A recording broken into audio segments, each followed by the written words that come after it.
জুলাই গণ অভ্যুত্থানে প্রথম শহীদ আবু সাইদ হত্যা মামলার আজও অভিযোগ গঠনের শুনানি হবার কথা রয়েছে। এর আগে মঙ্গলবারও এই মামলার শুনানি হয় রাষ্ট্রের পক্ষ থেকে আসামিদের জন্য 4 আইনজীবী নিয়োগ দেওয়া হয়েছে। এদিন আসামির সাবেক প্রক্টর শরীফুল ইসলাম, বরখাস্ত কনস্টেবল সুজন চন্দ্র রায় ও ছাত্রলীগ নেতা ইমরান চৌধুরী আকাশের পক্ষে তাদের আইনজীবীরা শুনানি করেন। মামলা থেকে আসামিদের অব্যাহতির আবেদন জানান তারা। আজ পলাতক আসামিদের পক্ষে বক্তব্য শুনবে ট্রাইব্যুনাল। রাষ্ট্রপক্ষের অভিযোগ, পরিকল্পিতভাবে বিশ্ববিদ্যালয় প্রশাসন, ছাত্রলীগ, পুলিশ মিলে আবু সাইদকে হত্যা করেছে আর মূল ঘটনা আড়াল করতে বারবার সুরতহাল রিপোর্ট পরিবর্তন করা হচ্ছে বলে অভিযোগ করা হয়।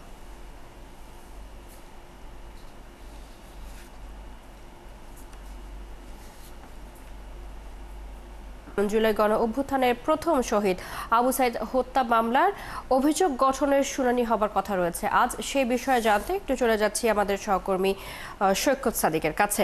সৈকত, নিশ্চয়ই শুনতে পাচ্ছেন, গত কয়েকদিন ধরেই তো শুনানি চলে আসছে। এখনো পর্যন্ত আইনজীবীরা কি বলছেন শুনানিতে এবং কতদিন পর্যন্ত এই শুনানি চলবে? একই সাথে একটু জানতে চাই, আজ ট্রাইব্যুনালে অন্য কোনো মামলার কার্যক্রম রয়েছে কিনা?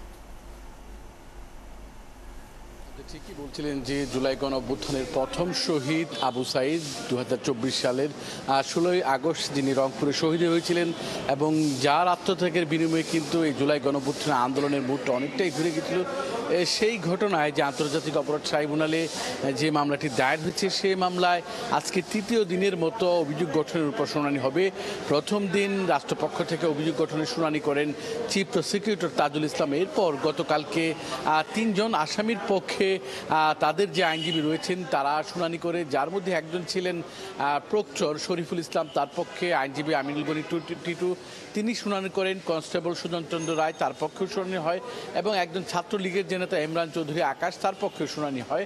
আর বাকি যে 3 জন গ্রেপ্তার আছেন তাদের পক্ষে আজ শুনানি হবে। পাশাপাশি যেই 24 জন আইনজীবী আসামি পলাতক রয়েছেন তাদের পক্ষে যে রাষ্ট্রীয় খরচে যে আইনজীবী নিয়োগ হয়েছে 4 জন, তারা কিন্তু আজকে সেই শুনানিটাও করবে। তো আজকেও যেহেতু শুনানি হবে এবং 6 জন যে আসামি তাদের আজকেও ট্রাইব্যুনালে নিয়ে আসা হয়েছে, হয়তো বেলা 11:30টার পর আজকে এই শুনানি শুরু হবে।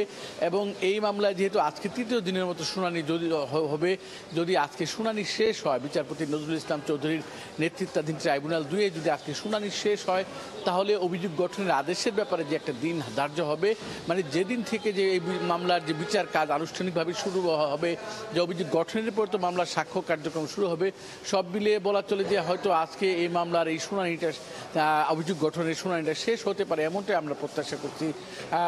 চৈতি এখন পর্যন্ত আজকে ট্রাইব্যুনালে এই হচ্ছে খবর এবং 11:30টার পর যখন শুনানি শুরু হবে আমরা পরবর্তী সংবাদে কিন্তু এই মামলার বাকি কার্যক্রম জানিয়ে দিতে পারবো। নিশ্চয়ই সৈকত, শুনানি শুরু হলে নিশ্চয়ই পরবর্তীতে আবারও আপনার সাথে যুক্ত হয়ে আপনার মাধ্যমে দর্শকদেরকে আমরা জানাতে পারবো।